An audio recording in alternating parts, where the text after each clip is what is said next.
A short mandala offering. This is round and light as the perfume strewn with flowers. I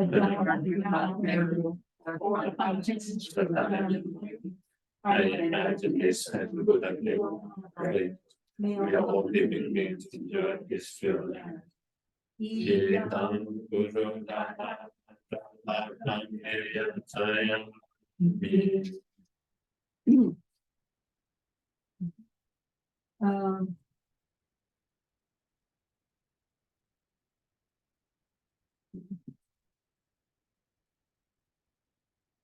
That okay, taking refuge in generating bodhicitta, once in English and twice in Tibetan. I go for refuge and blind to the Buddha that are seem to be contemplated. By letting our seed created through listening to the Dharma. May I become a Buddha in order to get all sentient beings. So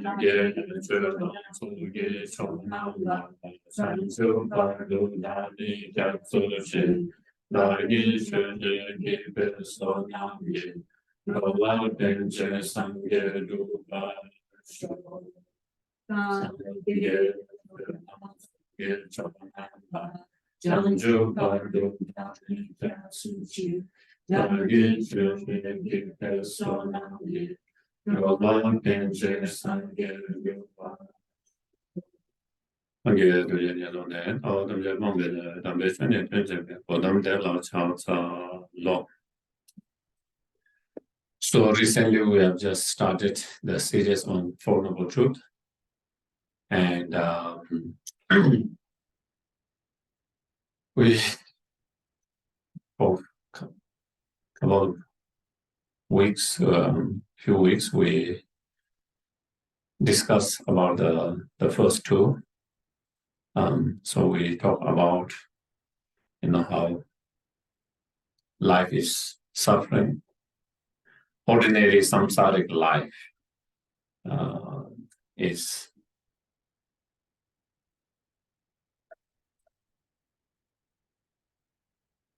dukkha or suffering in a sense. There's a lot of pain, challenges, difficulties, and even whatever joy, happiness, positive, good things that we experience, comfort, even those are very transitory, impermanent, ever-changing, not lasting.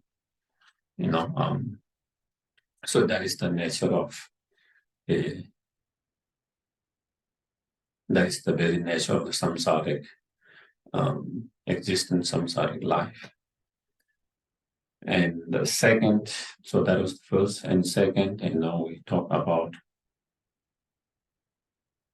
why the samsaric life has to be suffering, dukkha, problems, with full of problems, sufferings. And then the second is the cause of such sufferings. Or dukkha is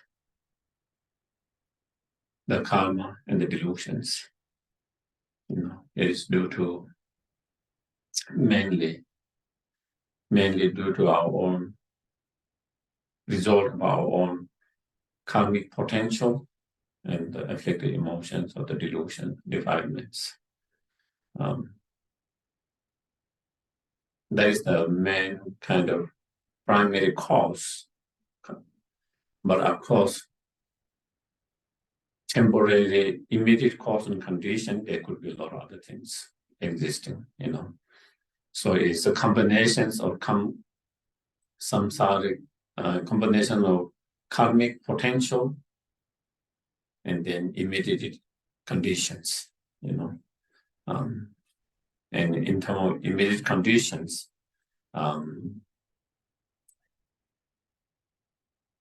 it can be contributed by our immediate thoughts, our immediate actions,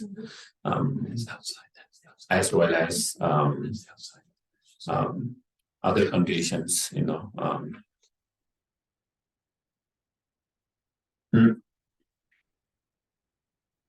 or as well as other conditions, natural elements and so forth. And among the karmic potentials and the delusion, then the delusion is the main, and especially among the delusion, then as we saw in the sutra, one of the main is the craving. That is craving that is rooted in ignorance, the craving that arises from the ignorance. Craving that manifests due to not understanding the reality or true nature, due to not understanding and misperceiving the true nature, then craving arises.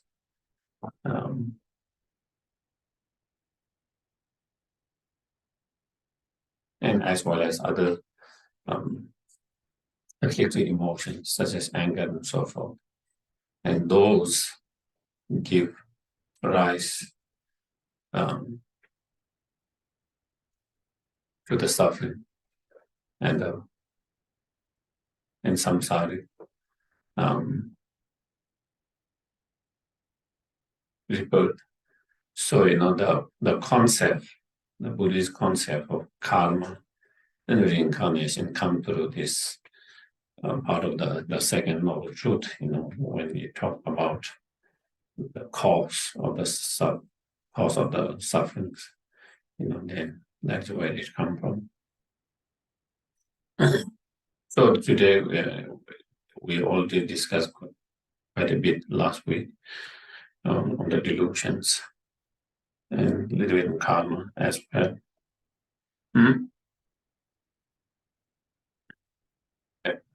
So then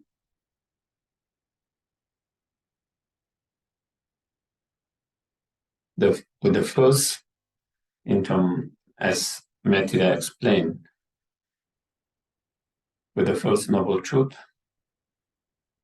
we recognize and identify the illness.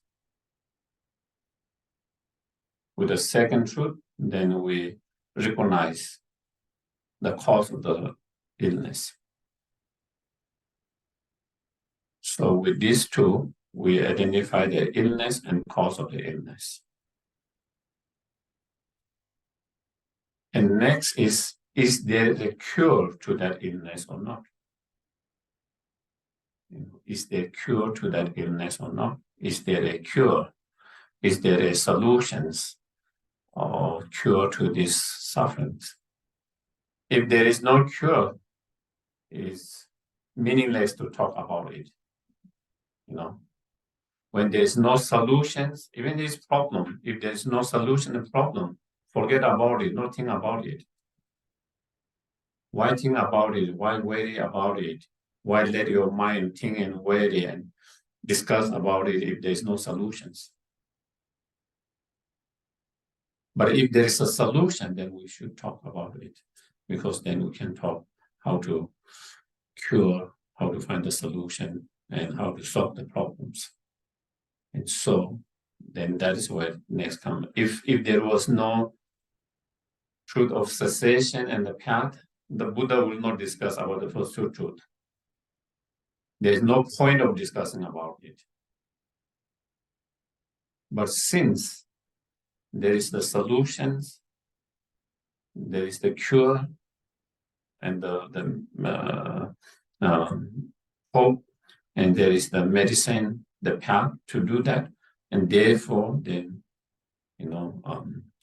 it's important to recognize and to discuss, to talk, and to understand, to recognize the problem, the illness, and the cause of illness, the cause of the problems, the cause of the sufferings. So third one is then, is there a cure to that illness?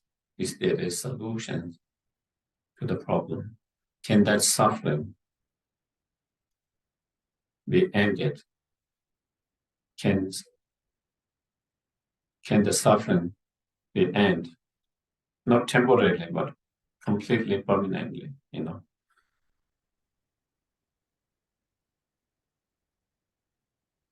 And so Buddha says, yes, the suffering can be end, there can be end to the suffering. There is an end to the suffering. And when you say end to the suffering, we are not just talking about temporary, permanent end. Temporary solution, temporary end we find in our life many times. We have some illness and we take medications. We get cured from that. But again, another illness arises. Again, we deal with that. We might be able to cure that. Again, another illness comes. And same with different problems arises.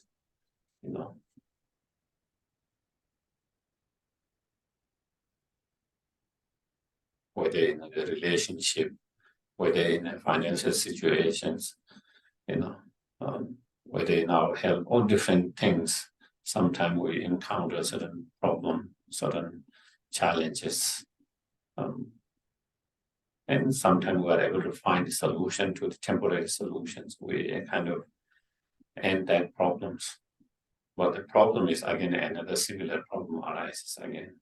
So in a way, it's kind of, we end one and another comes. We end, it's never endings in that way. So sometimes we feel like, can there really be a permanent end to it, Because our experience so far doesn't seem to point that there's a permanent end. It feels like we can find a temporary solution, temporary end to one problem, and again it keep on repeating or similar things happening. And so what Buddha says, yes, those can be end permanently, completely. So that is the good news, the hope and the good news. Those suffering can be not only end temporarily, but permanently, forever. And that is the third one, the cessations, the end of the sufferings, total freedom, total liberations, and when you talk about total liberation, freedom, we are not temporary, but permanently, permanently liberated and free from all the suffering.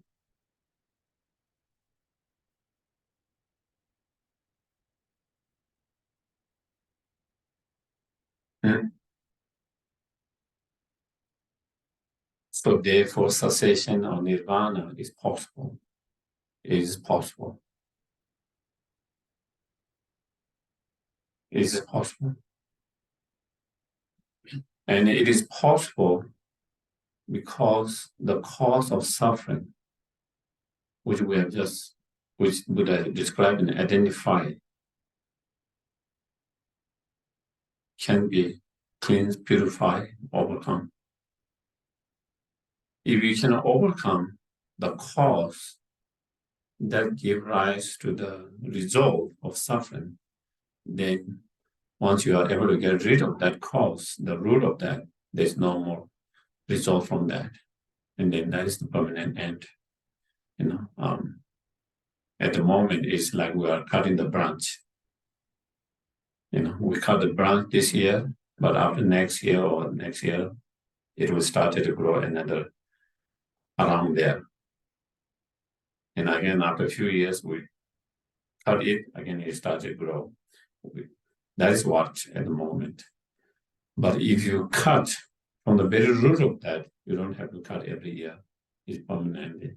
There's no more bothering from that tree if there's bothering. Similarly, at the moment, when you try to solve the problem, or when you try to cure the problems. We don't go to the very root. We are just kind of dealing with like the branch, you know. And but if you go to the very root, and if you are able to cut the very root, then there's no more growing of that again and again. And so that is, and so the root of all this suffering is, and at the root of all this suffering is the delusions or the defilements. And therefore, the defilements, if we can overcome the defilements, there is no more karmic potential created due to those defilements. If there's no more karmic potential, then even if you encounter the immediate cause and conditions, there's nothing karmic potentially activated that produce such result of suffering and problems. You know? And the delusions or the defilements, all the delusion and defilement are very much rooted in the ignorance. If we can overcome and if we can cut the ignorance, then there's no more defilement arising due to ignorance. And if there's no defilements, then there's no cause for the sufferings. So the question comes, can the ignorance, which is the very root of all the defilement, can ignorance be eliminated? Can ignorance be destroyed completely? And the answer is yes. The answer is yes.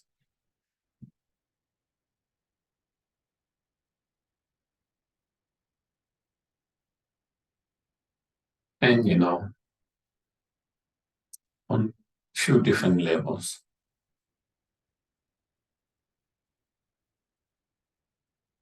On one level,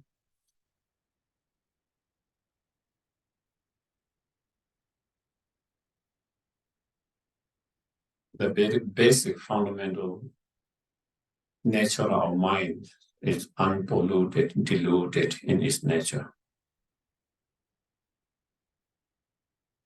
Even though our mind is polluted, diluted now with different negative emotions, anger, attachment, jealousy, pride, greediness, all those different. But those illusions, including the ignorance, they are temporary. They are temporary. They are not in the nature of your fundamental mind. Since it's not in the nature of your fundamental mind, those are like temporary, like the clouds. Your nature of your mind is the blue sky.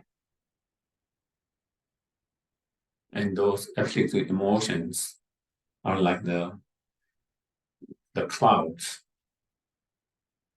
When certain cause and condition comes, those clouds are being formed, and then it obscures the blue sky. It obscures your mind, which is like the blue sky. It obscures your mind, it dilutes and pollutes the mind, but it's not in the nature of that, like a blue sky like mind. Therefore, just like when the condition changes, then those clouds can be cleared. And then you can see the clear blue sky without any clouds being obscured. In the same way, then we can also clear due to creating certain cause and condition through practice. We can clear all these clouds and obscurations of those defilements, and then to be able to experience the true nature of your mind, like the clear blue sky, that is free from all the defilement, all the obscurations.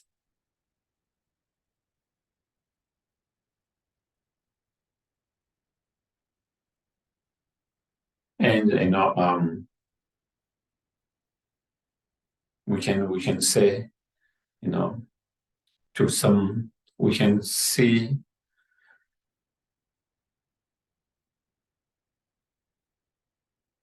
even though our mind is kind of obscure and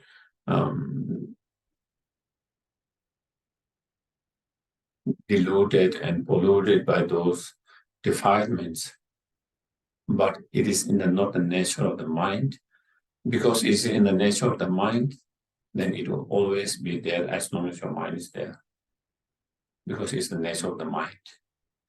But we know with our own experience, anger arises due to certain cause and conditions, but it's not always there 24 hours, 7 days a week,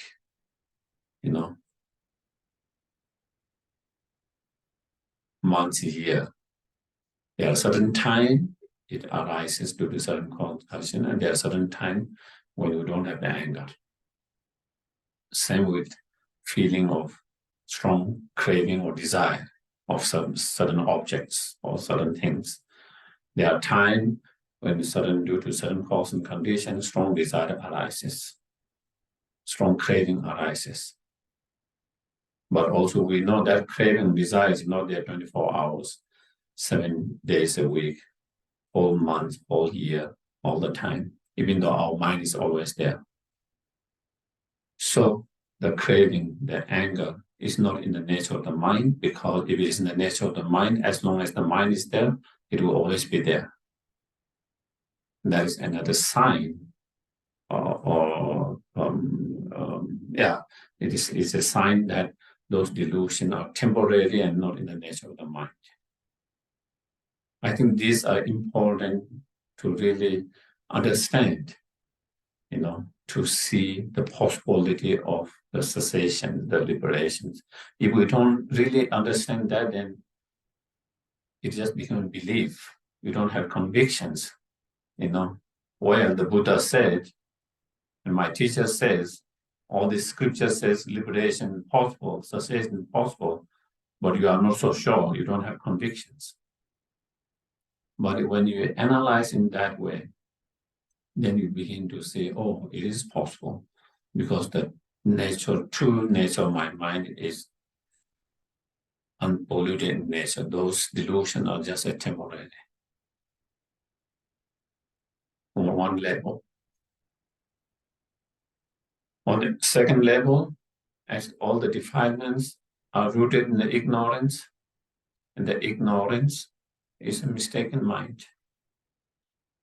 Ignorance is mistaken mind, misperceiving the reality,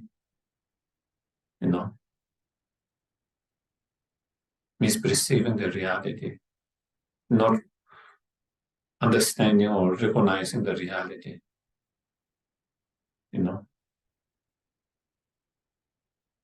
And any mistake, and therefore is rooted, that ignorance rooted in false, not something truth, but a false. Okay. Something that is rooted in false, it cannot stand forever. Something that is rooted in false, how strong it is, over the time it will be exposed. The truth will prevail over the false, untruth. Sometimes it takes time to understand that, because in certain time the truth feel like it's no, the false feel like it's the truth. You know.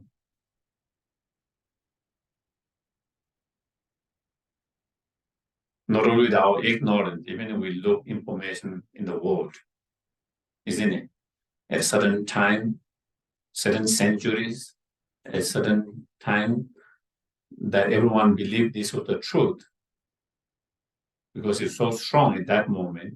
But after a few decades, after a few centuries, there's new information, new truth comes, and then it's find out that wasn't true. That way everyone thought that was the truth, believed that. You know. So untruth, false, no matter how strong it is, only a matter of time that it can the truth will prevail over that. Similarly, you know, that is what we see in the world. In terms of history, in terms of even science, you know, there are certain time, and the scientists at that time, they believed this was the cases, but after, you know, decades or century, new scientists come, they find something new information, new things, and then what they thought was truth before was proved wrong, and it was not truth, and it is something else. So that is how it is, and same thing with our mind. At a certain time, and we have many experiences in our life. At a certain time, we believe that was the truth.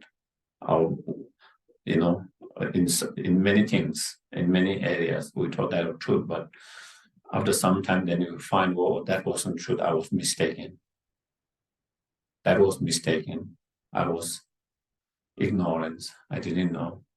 So same way, sometimes at the moment, the ignorance, the way the ignorance apprehend the reality, even though it feels so strong, so real, but again, it's based on false, not truth. On the other hand, if you can cultivate the wisdom, realizing the truth, the reality, the ultimate truth, ultimate reality, you know, that wisdom is based on the truth, not on false. That wisdom is based on reality, based on reasoning, logic, proof, you know, evidence, you know, not just because you feel that way, but at the ignorance, we don't have really good reasonings. I just feel that way. Do you get it? Sometimes so it's not about feeling so strongly, but there's no really reasonable reason. Whereas in the wisdom relies on emptiness is based on truth, reasoning, logic, proof. And so therefore, when you are able to cultivate that wisdom, that ignorance is two opposing mental factors or two opposing mental energy. Okay. And when one of those opposing mental energies increases, the other decreases. Just like heat and cold. When one energy increases, the other energy decreases. Because they are opposing, two force of opposing energies. You know. So there are two opposing force of energy. One is the ignorance, one because they both, one, the ignorance see the things as inherently existing, independently existing, whereas the wisdom sees all things as not inherently existing or independently existing, interconnected, not independently existence. And those two minds contradict each other. Those two oppose each other. And when you increase this wisdom, the ignorance that have the perceived differently decreases, and then eventually you can overcome that, and especially again that wisdom is rooted in the false, whereas this wisdom is rooted in the truth. So therefore, with that, then you begin to see, oh, when you see from all these different point of view, then you can see definitely those delusion or defilement can be overcome. Those defilement can be overcome if you can actualize that wisdom. If you can actualize that wisdom, you can overcome the ignorance. If you can overcome the ignorance, all other defilement that's rooted in ignorance can be overcome. And if you can overcome all these defilements, then there's no actions created motivated by those defilements, and therefore there's no more karmic potentials. And if there's no more karmic potentials, there's no more suffering arising from those potentials. And therefore, the suffering can be completely ended, permanently ended. And therefore, the cessations is possible. Therefore, cessation is possible, liberation is possible. It's not just ideal concept which is not possible. Sometimes we can have all kind of ideal view and all this. Sometimes it might not be possible. Sometimes, so it's not just a very nice idea, philosophy, which is not possible, but it's possible. And with that, we try to contemplate, meditate in that way to feel the cessation is possible.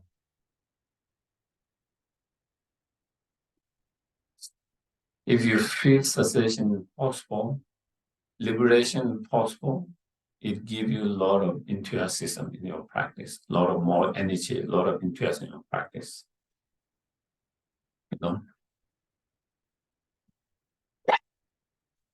When you don't see the possibility of the cessation of liberation, then there's not so enthusiasm and not so much energy in your practice, So therefore, having that hope and having that understanding, cessation or liberation possible, not because someone said, but with your own observation, through your own contemplations, through your own meditations, is important. So therefore, the third one is about cessation. Cessations is possible. The end of suffering permanently is possible. By overcoming the cause that lead to the suffering. And overcoming that cause that lead to the suffering is possible to eliminate permanently. So, and then,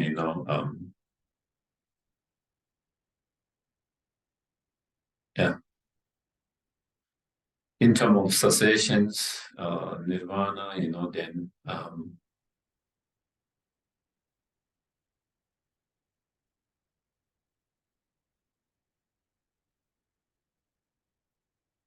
according to some Buddhist school of thoughts, then there is what we call cessation with reminder and cessation without reminder. A cessation or reminder is those arhat,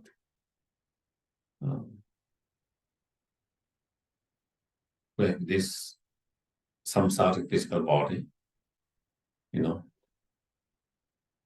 that very aggregate, the body is the result of their previous karma and delusions.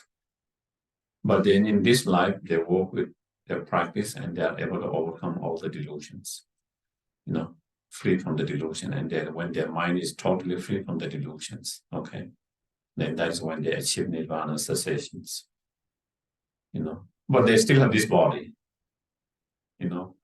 Mentally, they have no more delusion, no more defilements.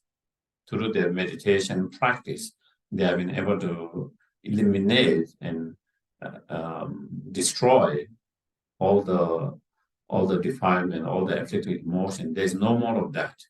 So there is no more burden by the mind. But still, they have this aggregate. They still have problem with this aggregate.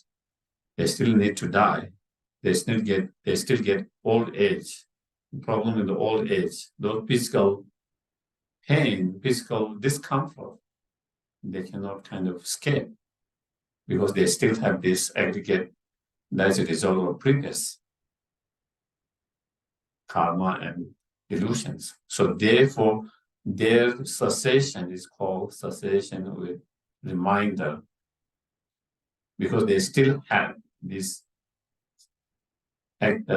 contaminated aggregate in sense that is a result of previous karma and delusions. Therefore, until they die, they still have to deal with this aggregate aging, suffering of the aging, physical suffering. Maybe they don't have the mental suffering because they don't have defilements. Emotionally, mentally, they don't suffer, but physically, still, they have that physical discomfort. And physically, they also have to die. That is what called cessation with reminder. Still, there's a reminder, remainder, yeah?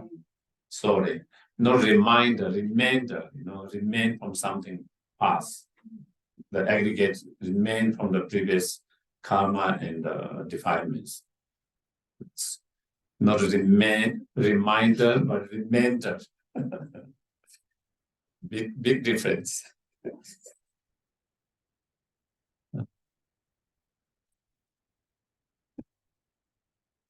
What is a reminder? Remainder.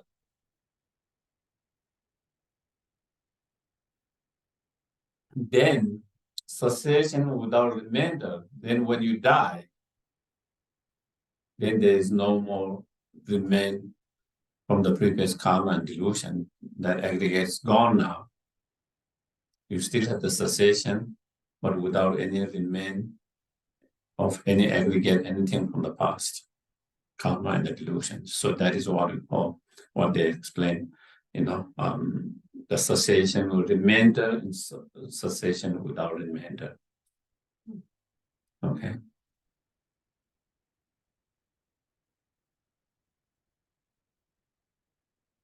Then once you die, then you don't have to have aggregate that is a result of karma and delusion anymore. There's no more aggregate. That's a result of karma because you have no more karma and delusions.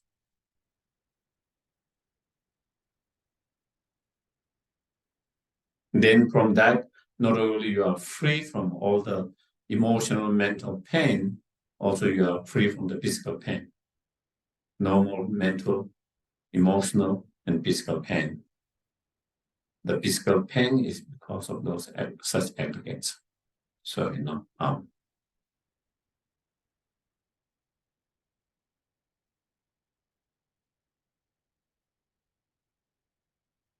so that is more kind of for the arhats, and then within the cessations of nirvana, then non-abiding nirvana of cessations is when someone achieve Buddhahood, fully enlightened. So that cessation of nirvana is different from the cessation of the arhat, or nirvana of the arhat. So therefore, even the term is slightly different. We use non-abiding nirvana, non-abiding cessations. And in that sense, it is explained non-abiding, means not abiding in samsara, due to the wisdom realizing emptiness directly. So through that wisdom, having overcome all the defilement, the root of the defilement delusions, they don't abide in samsara. They are not influenced by the samsara. They are not affected by the samsara, physically, mentally, emotionally. Affected by the samsaric faults, samsaric faults. Due to incredible, limitless compassions of the Buddhas, they also do not abide in the individual self-liberations bliss out, like the arhat. They continue to benefit and sentient beings 24 hours. Always helping, benefiting sentient beings. And so therefore, they don't abide in samsara, nor they abide in, self-peace. Instead, they continue to, just as when you are on the path to bodhisattva, you continue to help and benefit sentient beings as much as you can according to your level of realizations, your wisdom, your skillful means, all that. Also, when you achieve enlightenment, that activities continue even more, endlessly. And so therefore, that is not, when you achieve the fully enlightened, the Buddhahood, then the person achieve non-abiding cessation or non-abiding nirvana. So anyway, that is a little bit about the cessations, okay? The third. Then coming to the fourth, if there is a cure to that illness, so third one is that there's a cure to the illness, okay? There's a solution to the problems. If there's a solution problem, what is the solutions? If there's a cure to the illness, what is the cure? What is the cure? And then the fourth one, the truth of the path. Noble truth of the path is the path is the cure. The path is the cure. The path is the solutions. The path is the medicine.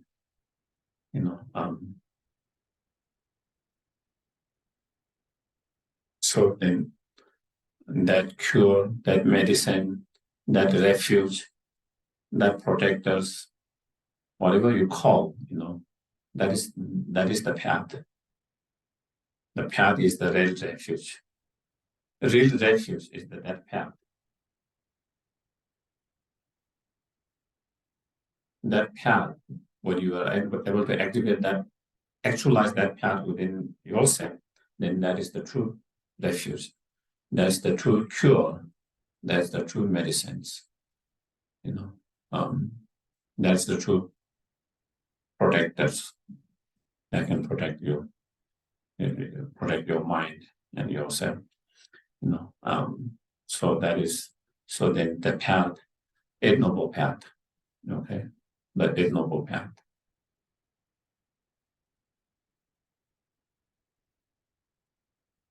As I mentioned at the very beginning, the Four Noble Truth was the first teaching Buddha gave after his enlightenment.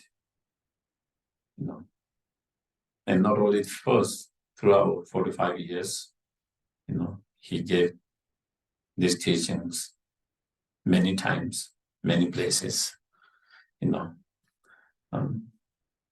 way, all the different teachings, practice, as I mentioned, come through this Eight Noble Path. In a way, it's expansion of that, you can say. The Bodhisattva practice are expansion of that.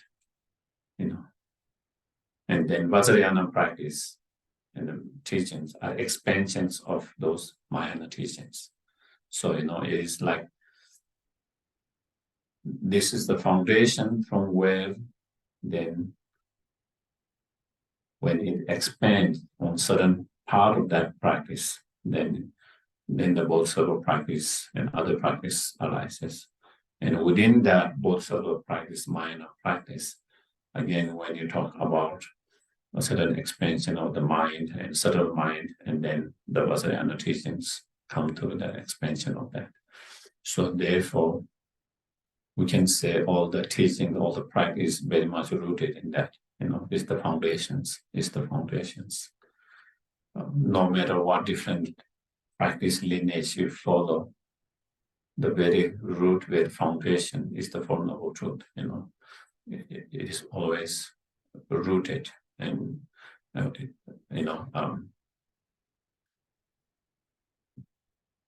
so what are the Eightfold Path? So then right view, right intentions. So then right speech, right action, right livelihood, right effort, right mindfulness, and right concentrations. Those are the eight noble paths.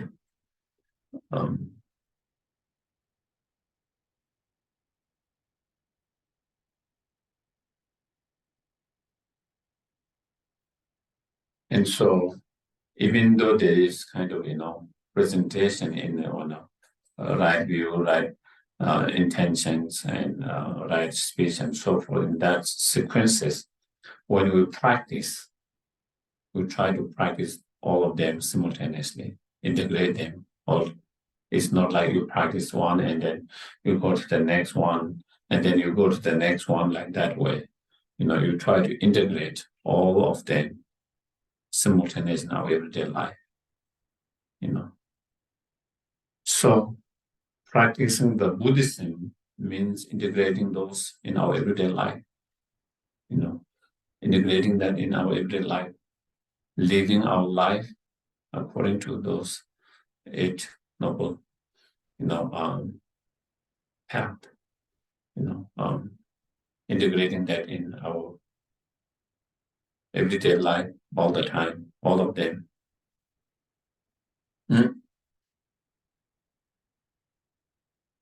So to go in detail with each of them, I think maybe it might be better it might be the way, in many of the Mahayana teachings,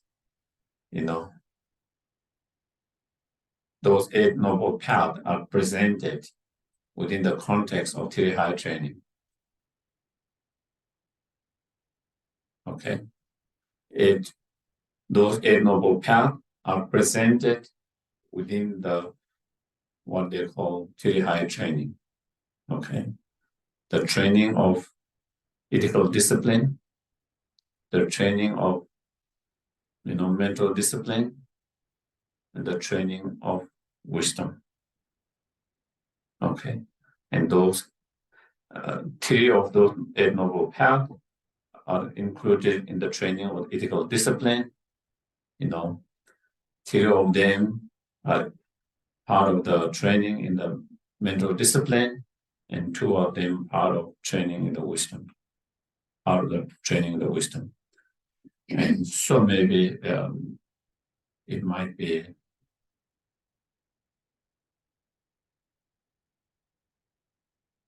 maybe we'll try to look from that point of view.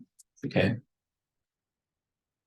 So you expand it, it's Eight Noble Path. When you kind of contents is summarized, it can contain and summarize into the training. Okay.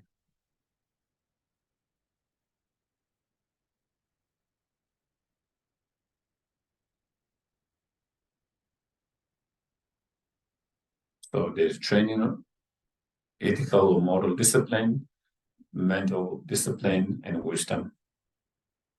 And part of those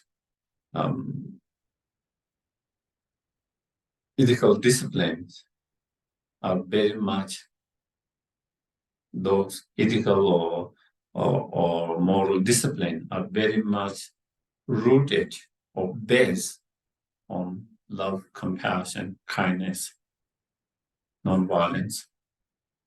Okay. So therefore, importance, the Buddha emphasized the importance of to be a better person, good persons, complete, perfect, good persons, the importance of compassion and wisdom. Both are important, equally important, the wisdom and compassions.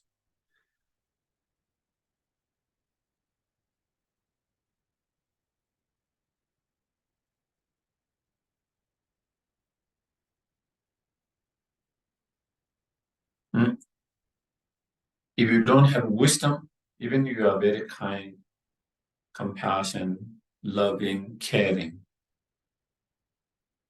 but you could be very full, love, compassion, caring persons, idiot, or not smart, or very, where you could, even though you are very kind, compassionate, you could make a lot of problems, mistake because of not having wisdom, Not having wisdom, even you have the best intention, love, compassion, caring, that, but not if you don't have the wisdom, you can make a lot of mistakes. And that mistake can bring a lot of suffering, problem to yourself and to others. Not because of your compassion, it's not because of lack of compassion, lack of concern, caring, affections, but it's due to lack of wisdom. Due to lack of wisdom, even when you have so much compassion, you can still make a lot of mistakes. And those mistakes can be costly and, could bring a lot of problem and pain, suffering to oneself, to others, or to individuals, sometimes to bigger,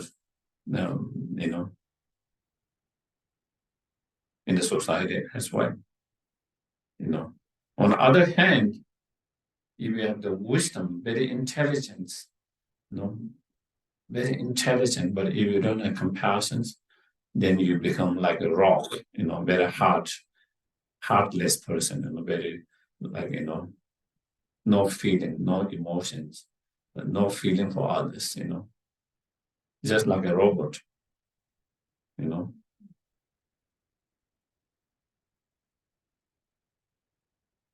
Yeah, then we can become just like a computer, with all the information is there. If you Google, you find all the information there, not all, everything, but many, even though maybe sometimes they all are not maybe accurate, but, but generally you can find a lot, there's so much knowledge there. There's so much knowledge there, but there's no feeling, there's no emotions. There's no sense of concern, compassion towards other beings, And without compassion, a human being, any being can become like that, almost like a computer, robot, without any feeling, without any emotions, And that can also become very destructive as well, when you don't have those feelings, compassions, kindness, also it can be very harmful, destructive as well. A lot of time it is, so that is,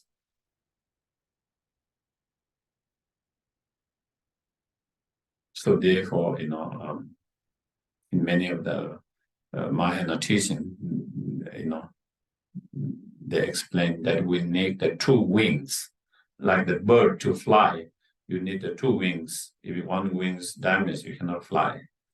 Similarly, we need the two wings, the wings of compassion and wisdom, in order to fly, from the oceans of the samsara to the shore of the nirvana, and so not only for that, even in our everyday life, wisdom and compassion, both of them very important factors in our everyday experience, our everyday life as well. Both are very equally important. So let's start with, the part of the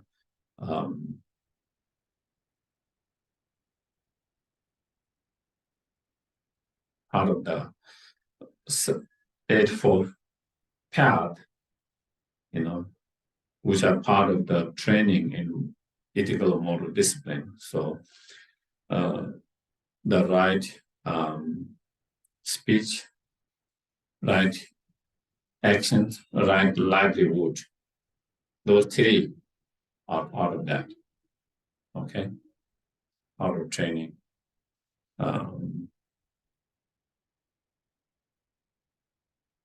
Those three are part of training of moral or ethical discipline that is very much based and rooted in love, compassion.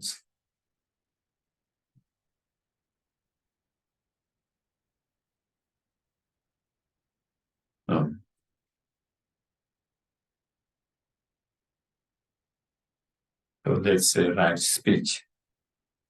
Starting with the right speech.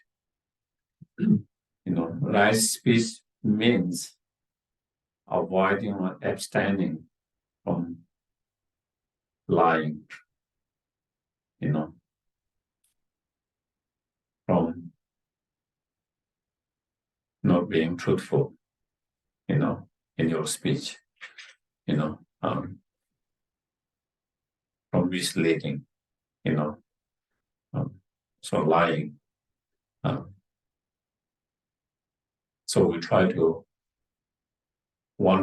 practice to abstain and avoid from such speech, and try to practice truthful, honest, with your speech being truthful, being honest.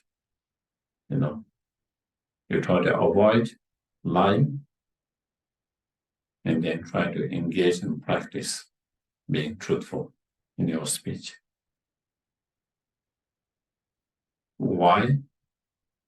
Just like if someone lied to me, even if I find that, I will be very disturbed. I will be very disturbed, hurt.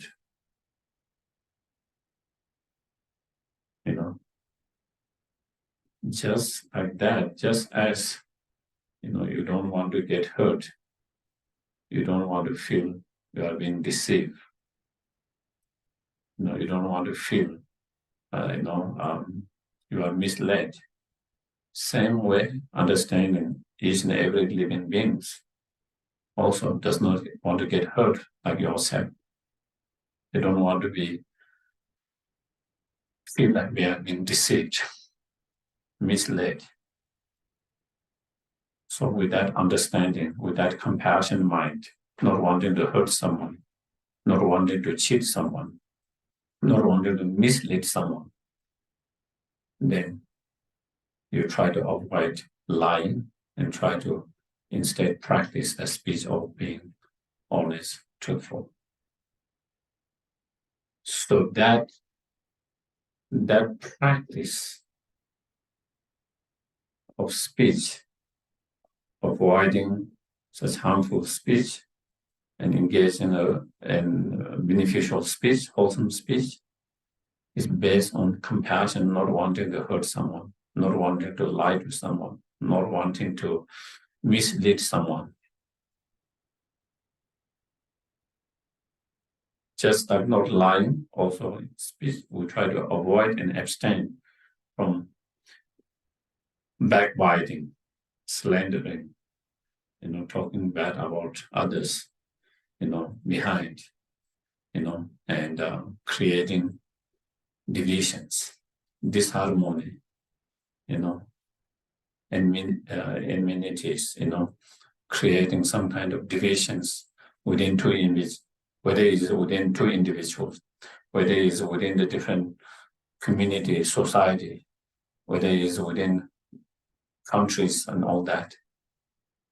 Because when you do that, it creates so much pain and suffering for so many people. When there is disunity, when there's a disharmony, when there's a divisions, so many people are being affected by that. So many people suffer.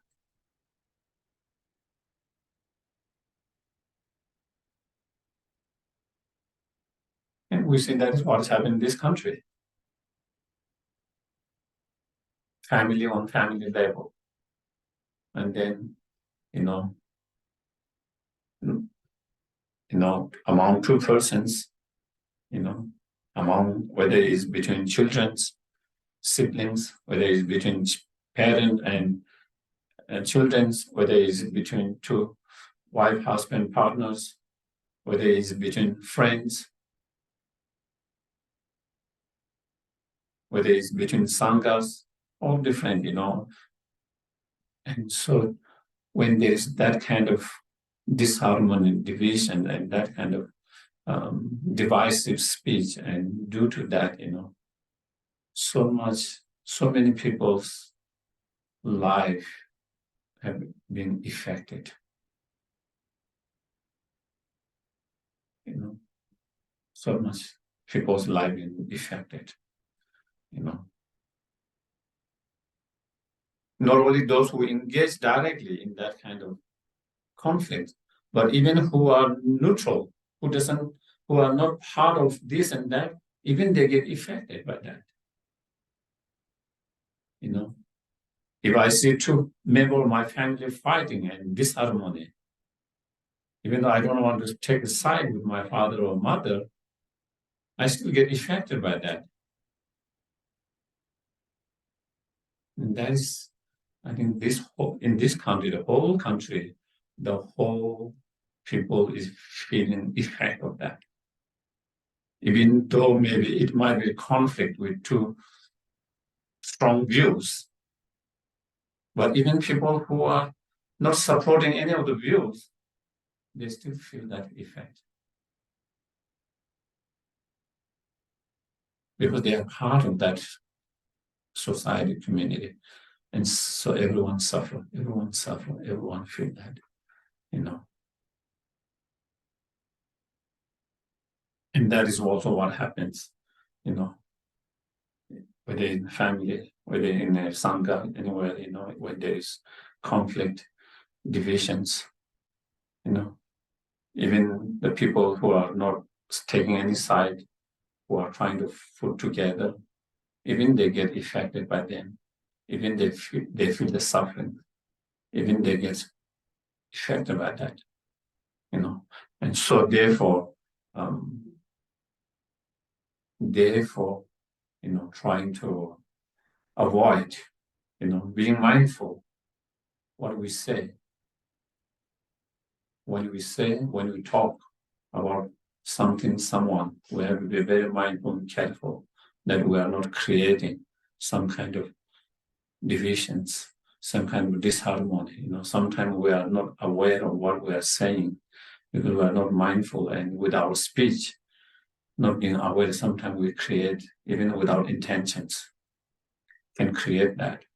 And so therefore, trying to avoid that, and then, trying to engage in the speech, follow and trying to engage in speech that heals others, that brings together, that heals the divisions, the disharmonies, speech that can help people bring together, that can help individuals together, that can help people to heal, not kind of divide, instead to bring together, that is, and in some of the teachings, they says, creating a disharmony in Sangha is one of the worst negative karma.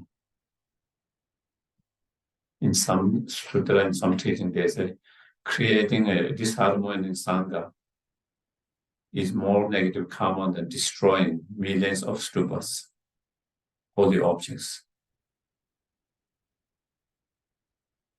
Destroying one holy object, stupa, seems quite big negative karma.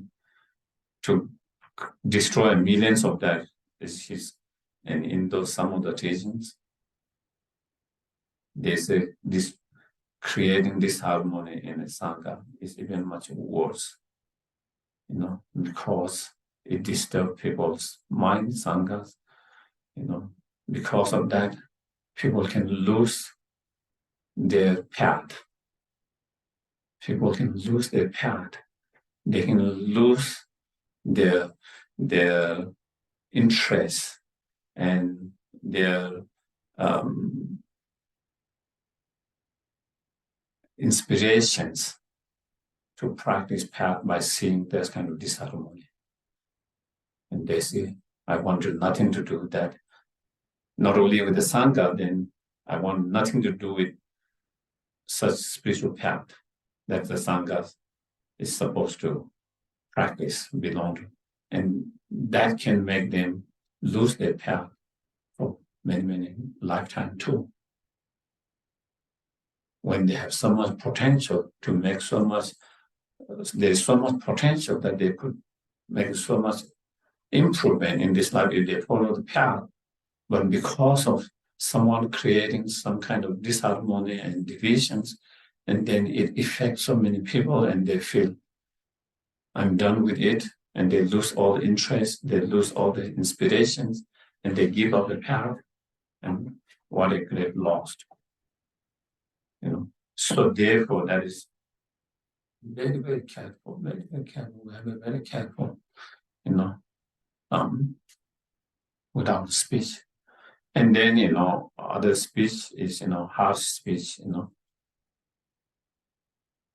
trying to avoid and trying to abstain from harsh speech, strong, hurtful speech, harsh, abusive, such speech,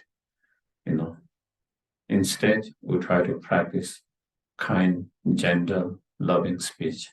When you engage into, trying to practice as much as possible, to engage, kind, gentle, loving speech, in terms of the word we choose, in terms of the tone we use, what tone, and all of that, and then also, again, when we engage that, it hurts and harm others. It hurts and harm others, And so the speech should be based, rooted in compassion, sense of concern, sense of, understanding of others' feelings, and therefore not wanting to hurt, not wanting to engage in any kind of speech that can be hurtful, that can be harmful, and then abstaining and refraining from some kind of, meaningless idle gossips, and instead trying to engage in meaningful discussions, something that is meaningful, something beneficial, helpful, instead of spending so much time just, talking about meaningless that only increase our delusions, A lot of the talks, only increase our delusions, Sometimes we talk about how bad that person is, whether it's individual we know or whether it's the politicians. When the more we talk about it, the more upset we get, angry we get. Do you get it? So it only increase, it doesn't solve the problem. We talk and discuss, trying to solve the whole world problem, but we can't, with just that discussion, it doesn't make any small changes, but what it activate our feelings, negative feelings. And some other talks, it increase our desire, craving, attachments, So that is what, so trying to abstain and trying to have less of such, meaningless, idea. Because if instead trying to engage something meaningful, something beneficial, something helpful, that can help us to find more peace, more calmness, maybe more wisdom, more compassion, and so forth, And so that is the right speech, okay? Right speech. And because all of those different speech, unwholesome speech, is something that harms and hurts others, we try to avoid them. And then we try to engage in something beneficial speech, the way we use our speech, beneficial, helpful, and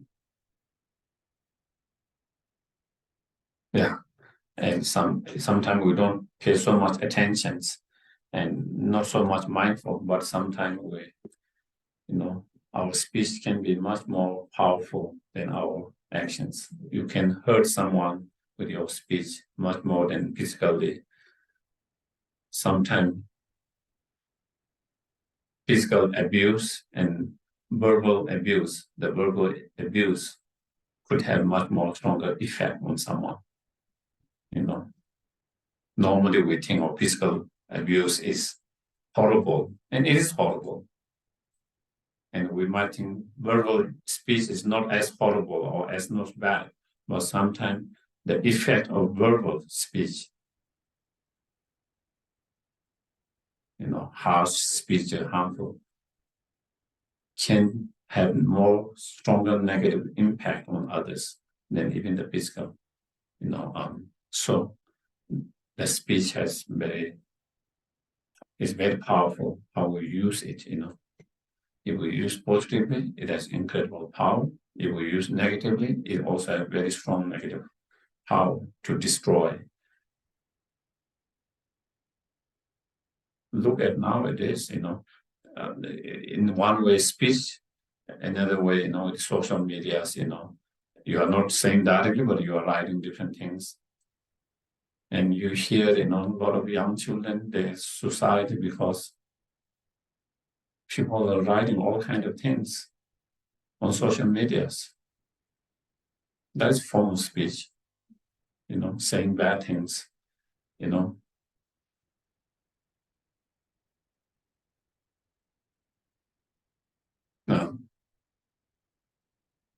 yeah, and so,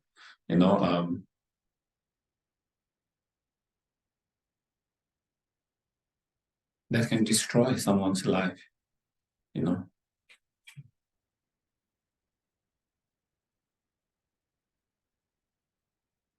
Sometimes I might say something to someone, intentionally, unintentionally, something bad, and then someone kind of say about that to someone else with little bit masala, little bit more masala,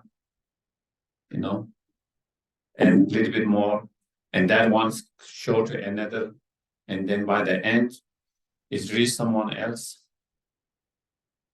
That person's action could sound or look like horrible, and can destroy that person's reputation, that person's everything's, And you can take life, as I said, I've seen articles or news, how nowadays, a lot of young kids, because of,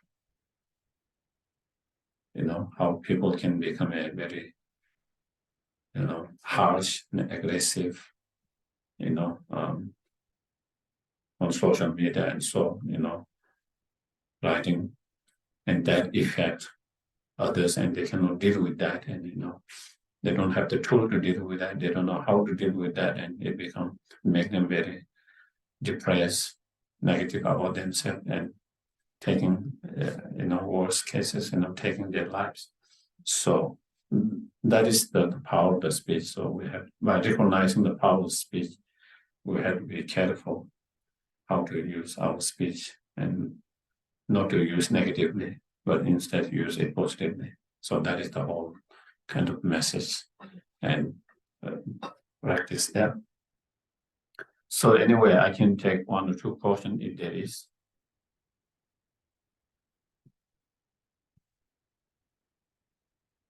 If there is no question, then we don't have to feel that we have to ask. But if there is.